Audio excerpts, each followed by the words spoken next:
My name is Marina Christian, and I am 42 years old.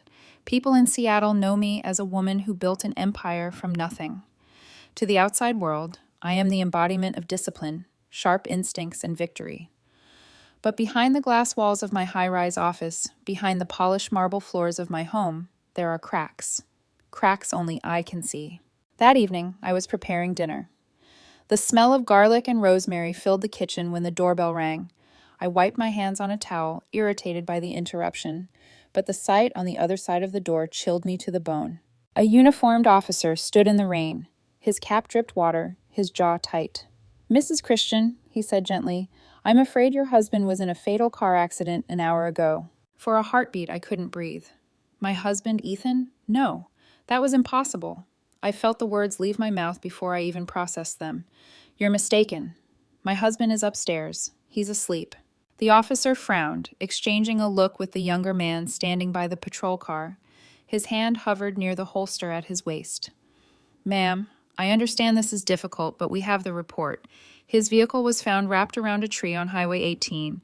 The medical examiner has already—" "No!" I snapped, gripping the edge of the doorframe. "He's upstairs. I'll show you." I led them through the hall, my pulse racing, my heels striking the wood floor like drumbeats.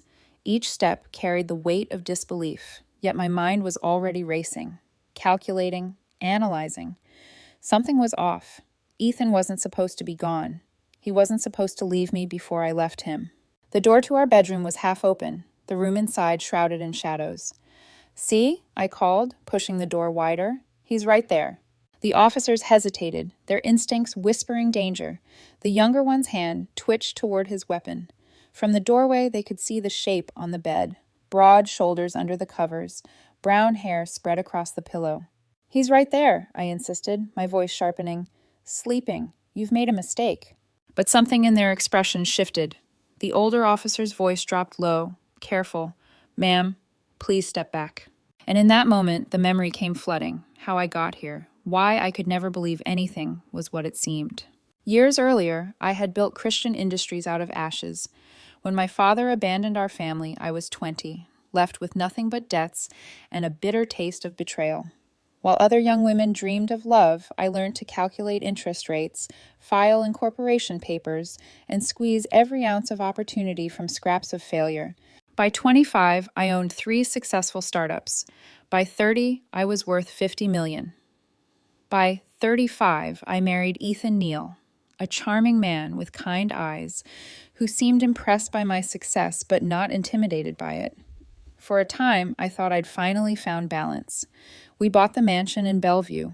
We had our daughter, Casey. But empires don't build themselves. I worked 18-hour days, chasing acquisitions, crushing competitors. Ethan, meanwhile, grew softer, more distant. He'd been supportive once, but support curdled into resentment. Our marriage became a performance. Smiles at galas, polite dinners, anniversaries marked by appointments instead of passion. Still, I never thought he would betray me, until I noticed the signs. His sudden bursts of cheerfulness, the way his phone buzzed and he angled the screen away from me, the black suit that seemed too carefully chosen for a simple dinner at home, and the way he touched me, hesitant, distracted, as if his mind was elsewhere. Casey, our 14-year-old daughter, still believed in us. She bounded into the kitchen one evening, all innocence and golden hair, asking if she could stay over at Melissa Connor's house. Melissa's father was a police officer, and Casey spoke about him with wide-eyed respect. My daughter still believed the world was safe, that her parents loved each other, that families held together no matter what. She didn't know that her father was already plotting to leave us both. The officers shifted uneasily in the doorway of my bedroom. One of them reached for his radio. The shape on the bed was motionless. Too still. My skin prickled. But beneath the dread, a darker certainty settled into me. Ethan had chosen his path, and I had already started preparing for war. Hours before that knock at the door, as I set down my wine glass in my study, I had already dialed my brother Gerald. We hadn't spoken in months, not since he criticized me for choosing business over family, but he answered anyway. "I need you to look into something," I said without preamble. "Always blunt," Gerald sighed. "Straight to business. What is it?" "My husband and Wesley Stratton." A silence stretched, weighted and heavy. "Marina, are you sure you want to go down that road?" I swirled the amber liquid in my glass, the ice clinking like distant thunder. Just do it. That was the moment my fate shifted. The knock on the door, the officers with their tragic news, Ethan's supposed accident, it was all connected. I knew it in my bones. They thought they could play me, but what they didn't understand is that I built my empire on one unshakable truth. Information is power. 3 days later, my brother Gerald arrived at my home. He didn't call first. He never did when the news was bad. I found him in my study, sitting in the leather chair opposite my desk, a manila folder resting in his lap like a weapon. "You're not going to like this," he said, his voice heavy with regret. I didn't flinch. My pulse didn't even quicken. Years of boardroom battles had trained me well. "Then show me." Gerald slid the folder across my desk. My fingers brushed the edge before I pulled it closer. Inside were photographs, grainy but unmistakable. Ethan, my husband of 16 years, and Wesley Stratton. Wesley, 6 feet tall, disarmingly charming, the man I'd once handpicked as a business partner because of his brilliance and charisma. The man I'd given 40% of Christian Industries to expand our empire. The photos showed them together at a hotel, kissing in Wesley's car, entering an apartment I didn't recognize late at night. The timestamps told the rest of the story. 8 months. 8 months of betrayal played out in blurry frames. My grip tightened on the photographs until my knuckles whitened. I forced myself to breathe evenly, but inside, rage coiled like a serpent. "There's more," Gerald said. He opened another envelope. Receipts, surveillance notes, Ethan meeting with a man named Tommy Travis. I scanned Gerald's notes. False documents, new identities, financial transfers. "They're planning to disappear together," Gerald said softly. "Wesley's been liquidating assets, moving them into cryptocurrency. Ethan's been photographing documents from your office, insurance policies, contracts, offshore accounts, everything worth stealing." I leaned back in my chair, my nails tapping a slow rhythm against the wood. "Everything," I repeated. My voice was calm, too calm. Gerald's eyes searched mine. "Marina, maybe this isn't what it looks like. Maybe Ethan's confused. Maybe—" "Don't insult me," I cut in. "I see exactly what it is." Silence thickened between us. He shifted uneasily. "So what now? You can divorce him. Cut Wesley out of the business. Protect Casey before she gets caught in the crossfire." I laughed. The sound startled even me. Cold, sharp, bitter. "Divorce?" I stood, crossing the room to the safe embedded in the wall. I unlocked it, pulled out several files. My insurance policies, my business contracts, my offshore account records. They'd been moved. Not enough for anyone ordinary to notice, but I'm not ordinary. I slammed the files down on the desk. "He's already inside my empire, Gerald. Between Wesley's partnership share and what Ethan's feeding him, they could strip me bare." My brother hesitated. "Then what are you thinking?" I poured myself a drink, the amber liquid catching the light. My reflection in the glass looked like someone else, someone harder. "I'm thinking they've made a fatal mistake. Marina, they think I'm just another wealthy woman they can manipulate, rob, discard. They don't see me. Not the girl abandoned at 20 who swore she'd never be powerless again. Not the woman who built an empire on ashes." I took a slow sip, letting the burn steady me. "They declared war, Gerald." His voice was low. "And in war?" I set the glass down, my gaze locking on the photographs of Ethan's lips pressed against Wesley's. My husband, my partner, my betrayers. "In war," I said, my voice like steel, "the only acceptable outcome is total victory." Over the next few nights, I barely slept. Not because of grief. Grief requires love, and that had already died years ago. No, I lay awake cataloging details, replaying every conversation, every dinner where Ethan excused himself to check on work, every glance at his phone he thought I hadn't noticed. Casey still bounded into my room with teenage chatter about school, friends, her plans for the weekend. Her innocence was a shield I refused to let them pierce. She didn't see me watching Ethan across the dinner table, studying his tells the way I once studied the stock market. He thought he was clever. He thought I was blind. But I saw everything.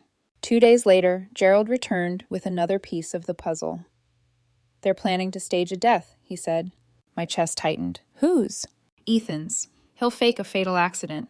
With the insurance payout, Wesley will slowly move your assets offshore while you're too devastated to notice. By the time the world realizes, they'll be in a country with no extradition treaty. The audacity made me smile, a dangerous smile. They think they can kill my husband on paper and rob me blind in reality. Gerald's voice was tense. This is bigger than you realize. They've looped in Ivan Graham, your accountant. He's been helping Wesley hide assets. It's elegant in its simplicity. Ethan disappears, you grieve, Wesley transfers everything, and when the dust clears, they live comfortably together. I closed the folder and stood. My reflection stared back at me from the window, Seattle's skyline shimmering behind it. To anyone else, I was a powerful businesswoman standing in her fortress, but I knew the truth. Fortresses could be breached from within. They think they're predators, I murmured, but they've forgotten one thing. What's that? Gerald asked. I turned back to him, my lips curving into something between a smile and a threat. I don't just survive betrayal. I leaned across the desk, tapping the photographs with one manicured finger. I obliterate it. The morning after Gerald handed me the final folder, I stared at my reflection in the bathroom mirror. My eyes were rimmed red from lack of sleep, but they gleamed with a clarity I hadn't felt in years. This wasn't heartbreak, it was war, and I intended to win. My first move was subtle. A call placed to an old acquaintance, Melissa Connor, a former military police officer who now worked as a private security consultant. She was small, blonde, and disarmingly innocent looking, which made her perfect for what I had in mind. We met in a quiet cafe downtown. She arrived in jeans and a leather jacket, but her posture screamed discipline. She didn't waste time with pleasantries. What's the job? I slid a sealed envelope across the table. I need someone who can convincingly play dead. Her brow arched. That's an unusual request, Mrs. Christian. I smiled faintly. I'll pay $50,000 for one day's work. Her eyes narrowed, assessing. I'm listening. So I told her, not the whole truth, but enough. My husband is planning to fake his death in order to steal millions. I want to turn the tables. You'll be the body in the staged accident. The medical examiner owes me a favor. He'll confirm the death. Melissa tapped the envelope against her palm. And the real husband? He'll be elsewhere. My voice didn't waver, watching his perfect plan collapse. She studied me for a long moment before nodding. Fine, but I want the payment in cash, and I want it up front. Done, I said. Meanwhile, the house itself needed adjustments. My mansion in Bellevue already had a state-of-the-art security system, but I needed more. I brought in a technician under the guise of routine upgrades and paid him double to ensure I could control the surveillance feeds, what recorded, what didn't, and when. In the basement, workers built what appeared to be a wine cellar expansion. Only Gerald and I knew the truth. Behind the false wall was a chamber, soundproof, climate-controlled, fitted with a small bathroom, kitchenette, and a bed. Comfortable enough to keep someone alive for weeks, but utterly inescapable. When I inspected it for the first time, the steel door clanged shut behind me. The silence was absolute, pressing against my skin like a second layer. I ran my hand over the walls, smooth, impenetrable. Perfect. Ethan, meanwhile, had no idea. He walked through our home smiling more often, humming as he scrolled through his phone. He thought he was clever, hiding his texts with Wesley. He thought he was in control. He wasn't. I caught him that evening in the kitchen, dressed too perfectly for a quiet dinner. A black suit, cologne sharper than usual. His lips brushed my cheek with a touch that felt rehearsed. You look beautiful, I told him softly. My tone was warm, but inside I cataloged every detail, the tension in his shoulders, the way his eyes avoided mine. Thank you, he murmured. How was your day? Productive. Wesley mentioned an issue with the Henderson contract. Are you familiar with that client? For the briefest second, his gaze faltered. No. Should I be? Just curious, I replied, studying him. You seem to know more about my business lately than you used to. His phone buzzed. He silenced it quickly, shoving it into his pocket. Casey bounded in then, her laughter shattering the tension. Mom, can I sleep over at Melissa Connor's this weekend? She asked, her blonde hair bouncing as she moved. Melissa Connor. My mind filed the irony away. My daughter wanted to stay at the very house of the woman who would soon play her father's corpse. We'll see, I said, ruffling her hair. Her innocence felt like both a blessing and a knife. She had no idea how close her family was to shattering. Later, when Ethan excused himself to take a call, I followed quietly, stopping just out of sight. His voice was low, urgent. This Friday, he whispered. Yes. Tommy has everything arranged. I crash the car, you handle the scene. By the time anyone questions the body, we'll be gone. I closed my eyes, letting the words sink in. He sounded almost giddy. My husband was planning his own death, my betrayal, my ruin. But he didn't realize that Tommy Travis, the middleman, the man arranging false identities, was already mine. I'd intercepted him days ago, offering double what Wesley was paying. Tommy had switched sides without hesitation. Now he worked for me. Friday morning arrived gray and damp, the sky heavy with rain. Ethan kissed my cheek before leaving, his lips cold, his voice steady. I'll see you tonight, he said. His last lie. I watched him walk out the door, briefcase in hand, eyes bright with anticipation of his escape. And in that moment, I whispered under my breath, not tonight, not ever. By late afternoon, the rain had turned into a steady curtain, streaking across my office windows. I waited with my phone face up on the desk. At exactly 4 p.m., it buzzed. Tommy's voice came through, calm and efficient. It's done. Your husband's car is wrapped around a tree on Highway 18. A pause. Then the real truth. Don't worry, he never touched the steering wheel. He's in the back of my van, unconscious.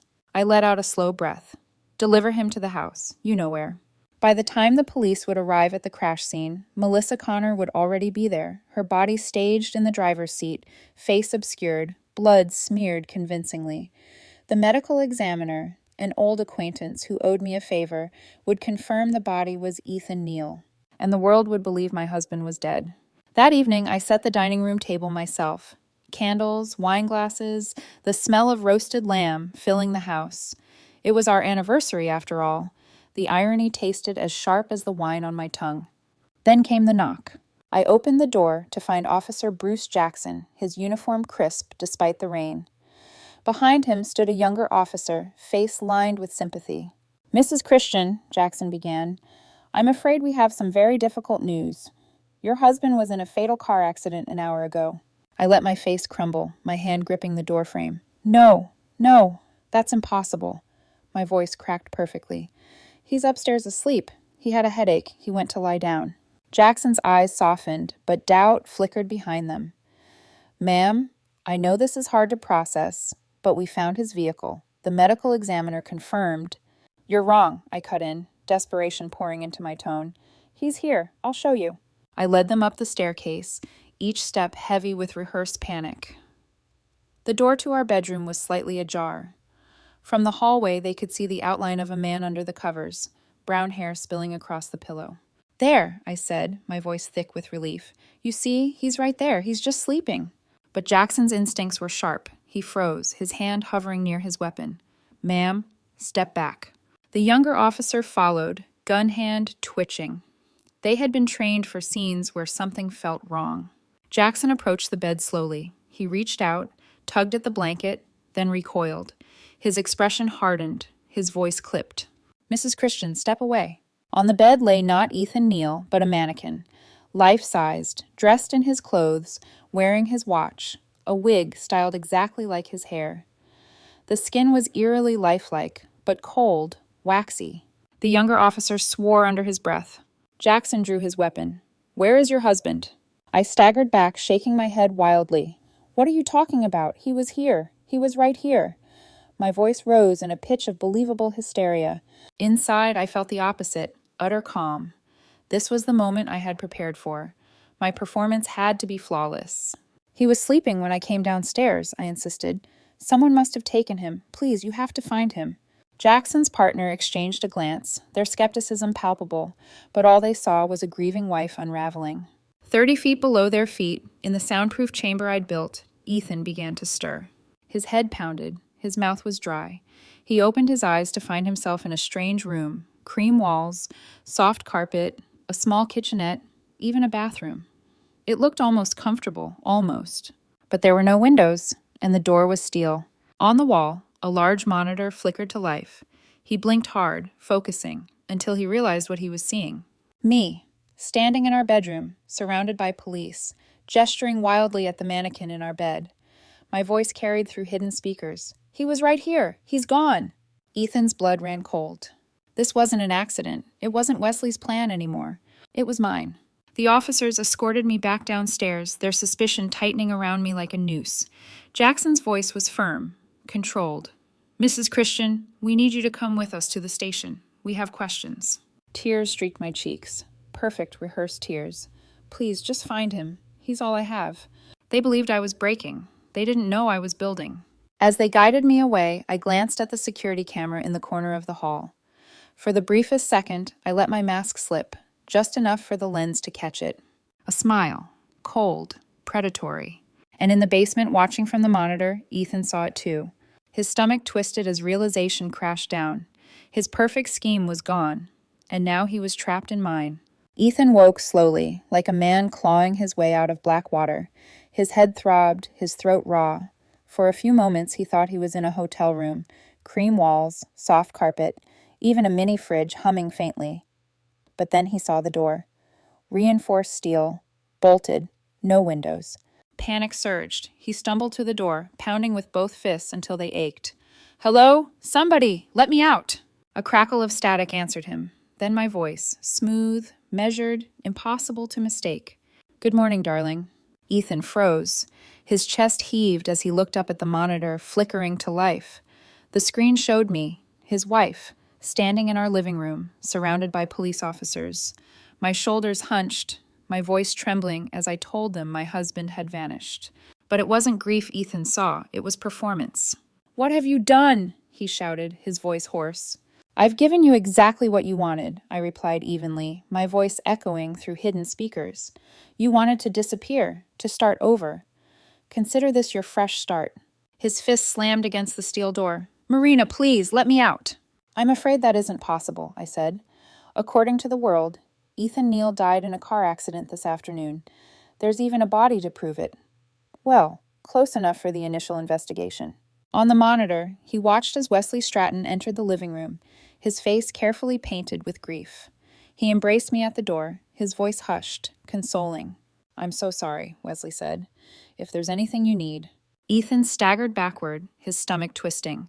His lover, the man he risked everything for, was upstairs, hugging his wife, offering condolences for his death. "You see," I said through the intercom, my tone almost gentle, "the same man you gave up 16 years of marriage for is here, playing the grieving friend. He's good. I'll give him that. Almost believable." Ethan's eyes burned. "Don't do this. What about Casey? She's our daughter. She needs me." For the first time, my voice hardened, all warmth stripped away. "No. Casey needs stability. She needs love. She doesn't need a father who fakes his own death and robs her future."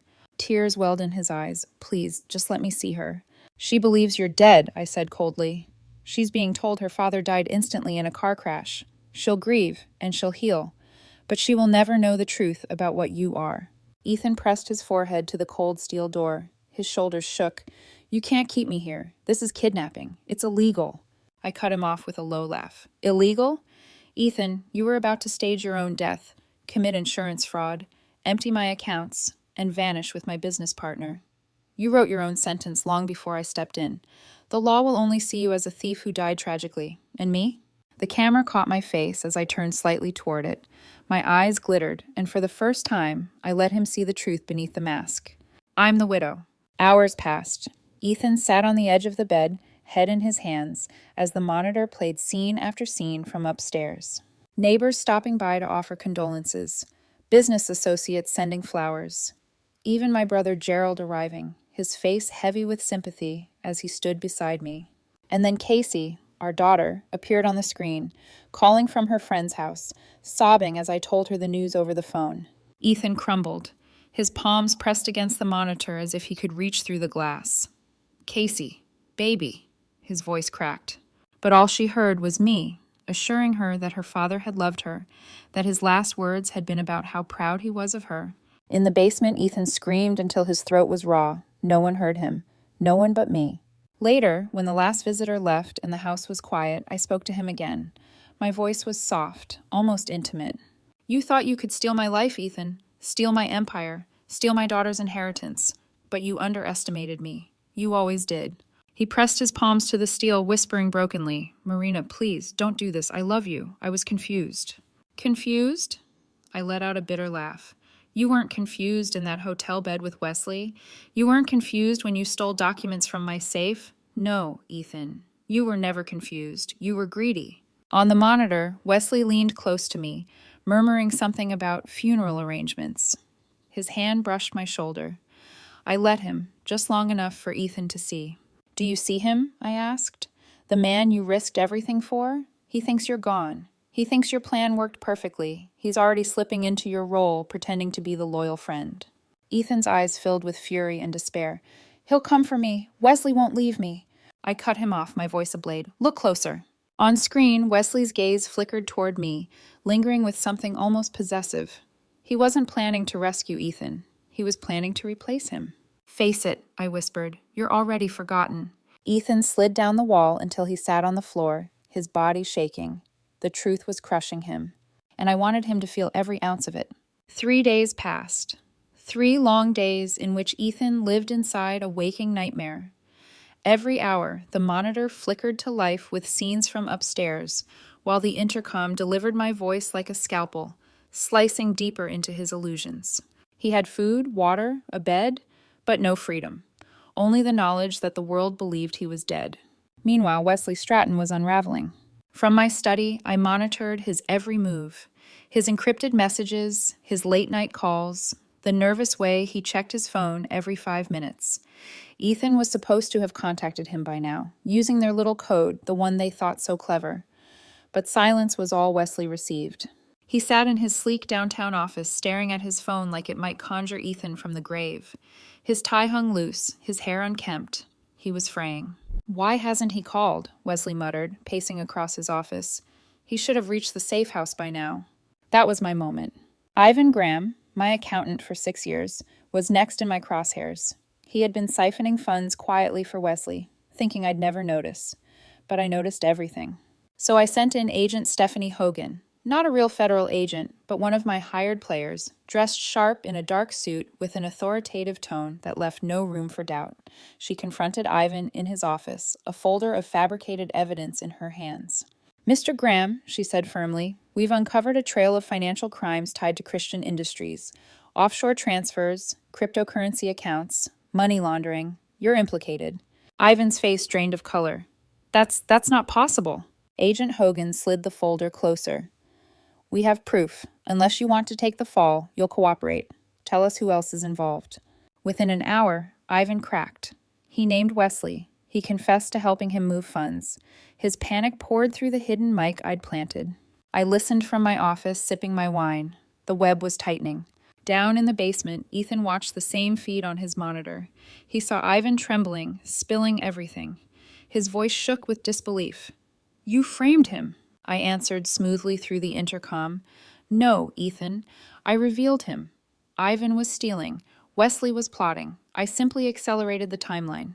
Ethan slammed his fist against the wall. This is madness. They'll figure out Hogan isn't real. By the time they do, I cut in, Ivan will have already implicated Wesley. The damage will be done. That evening, Wesley's phone lit up with Ivan's frantic call. They know everything, Wes. The feds have evidence on the accounts, the transfers. I think someone tipped them off. Wesley's face blanched. Calm down. Say nothing. I'll handle it. But his voice was trembling. He wasn't calm at all. Ethan leaned toward the monitor, his voice breaking. He'll come for me now. He'll have to. He won't leave me here. Won't he? I asked quietly. We both watched as Wesley ended the call and immediately dialed another number. Not Tommy Travis, not Ethan. A new contact, a fixer, someone who specialized in disappearances. New identity, Wesley hissed into the phone. Cash, documents, everything. I need to vanish, now. Ethan's face crumpled. His hand reached for the screen as if he could stop the betrayal from unfolding. No, he wouldn't. I let my words drip slowly, cruelly deliberate. Look at him, Ethan. The man you gave up your family for. The man you risked everything for. He isn't trying to find you. He isn't worrying about your safety. He's only worried about himself. Ethan's voice cracked. You're lying. Am I? I whispered. Watch his hands. See how he keeps checking his phone, waiting for a message you'll never send.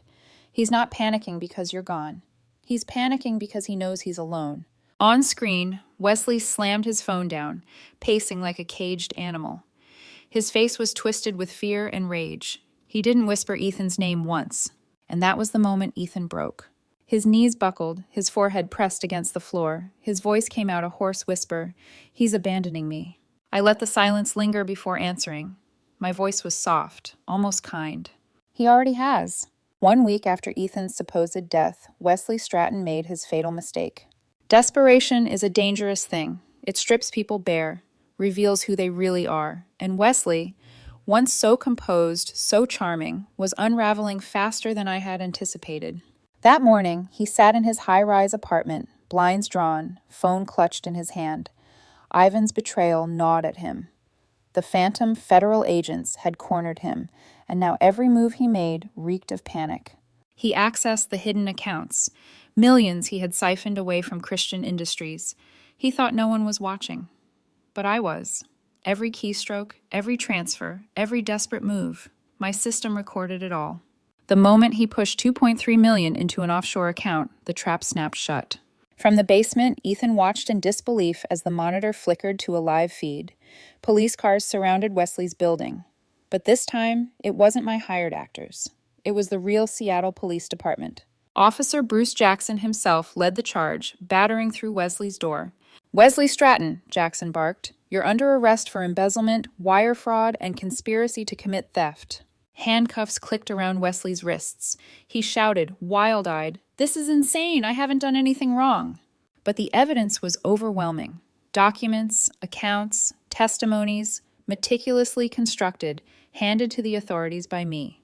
In his basement prison, Ethan staggered backward, horror etched into his face. What? What have you done?" I answered through the intercom, my voice calm, almost serene. What needed to be done? Your partner's greed just gave me everything I required. No jury will ever doubt it. He's guilty. He'll rot for decades. Ethan shook his head violently, his fists trembling. No, no. He was supposed to come back for me. He promised. Did he? I cut in smoothly. Or did you just need to believe he would? But the cruelest twist was still to come. As Wesley was dragged away in handcuffs, the camera panned across the crowd of onlookers gathered outside his apartment. And there he was, Gerald, my brother. Not shocked, not horrified, smiling, phone in hand, taking photos. Ethan's voice broke into a whisper. "Gerald, he was part of this?" "Yes," I said without hesitation. "Gerald's been my eyes and ears for months. Every detail of your affair, every suspicious transfer, every movement Wesley made, he brought it all to me." Ethan pressed his hands to his head, as if he could physically block the truth from entering. You planned everything." "Of course I did," I said softly. "You and Wesley thought you could strip me of everything I built. Instead, I stripped him of his freedom. And you—" The camera feed shifted again. Upstairs, Casey had returned home at last, rushing into my arms. Her sobs shook her small frame as she buried her face in my shoulder. "Dad," she choked, "I still can't believe he's really gone." I stroked her hair, whispering words of comfort. "I know, sweetheart. But we'll get through this together. He loved you more than anything in the world." Down below, Ethan collapsed to his knees, guttural sounds tearing from his throat. "No, Casey, don't tell her that. Don't let her believe." But I silenced him with a single merciless line. "She believes her father died instantly, that he never suffered. She believes he loved her, and that, Ethan, is the greatest mercy you'll ever get from me." Hours later, when the house was quiet again, I finally spoke directly to him. My voice was cold, controlled. "You wanted a new life, you can have it, but not the one you imagined. Here's your choice, Ethan. You can stay here, disappear forever, and let the world believe you're dead. Or you can resurface. But if you do, you destroy Casey's future. Her inheritance freezes, her innocence shatters, and she learns the truth, that her father was a thief who faked his own death." Ethan lifted his face toward the camera, his eyes hollow, tears cutting lines down his cheeks. "Please. Just let me see her. Once. Please." I let silence stretch before answering. My tone was ice. "No, she mourns you now, and that grief is cleaner, kinder than the truth." He crumpled against the wall, sobbing like a child. And I watched, impassive, because in that moment I knew I had broken him completely. 2 weeks after Ethan Neal's supposed death, he made his choice. He asked to see me, not through the monitor, not through the intercom, but face to face. I agreed. Not out of mercy, but because I wanted to see the ruin in his eyes. I carried a chair into the basement chamber, placing it carefully across from him. The room smelled faintly of disinfectant and fear. Ethan sat hunched on the bed, thinner, paler, his once perfect posture broken. When he lifted his head, his eyes were bloodshot. He looked older, smaller. "You look terrible," I observed coldly, settling into the chair. His lips twisted into a bitter half-smile. 2 weeks in a prison you designed will do that. Despite everything, he noticed me, how I had changed. Sharper, leaner, every trace of softness burned away. Revenge agreed with me. He leaned forward, his voice cracking. "Why, Marina? Why this elaborate scheme? Why not just divorce me, expose Wesley, move on with your life?" I met his gaze without flinching. "Because divorce would have given you half of everything I built. Because exposing Wesley without you would have made him a martyr. Because moving on would have meant you won, and I don't lose." His throat worked as he swallowed. "So this is about winning?"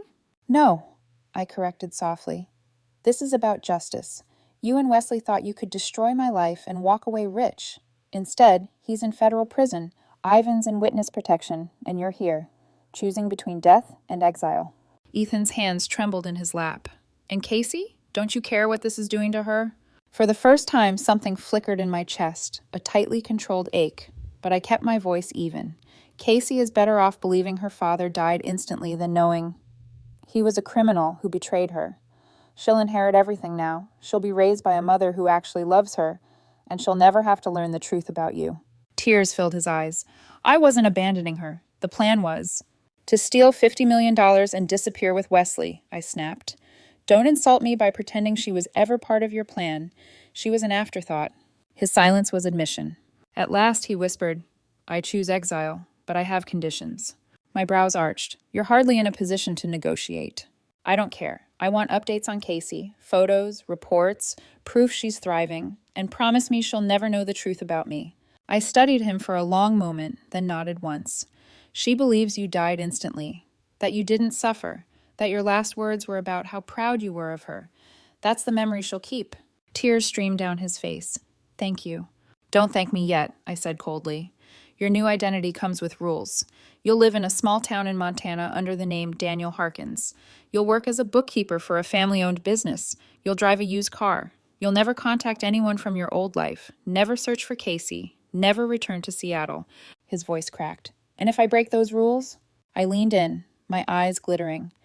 Then the world will learn Ethan Neal wasn't killed in an accident.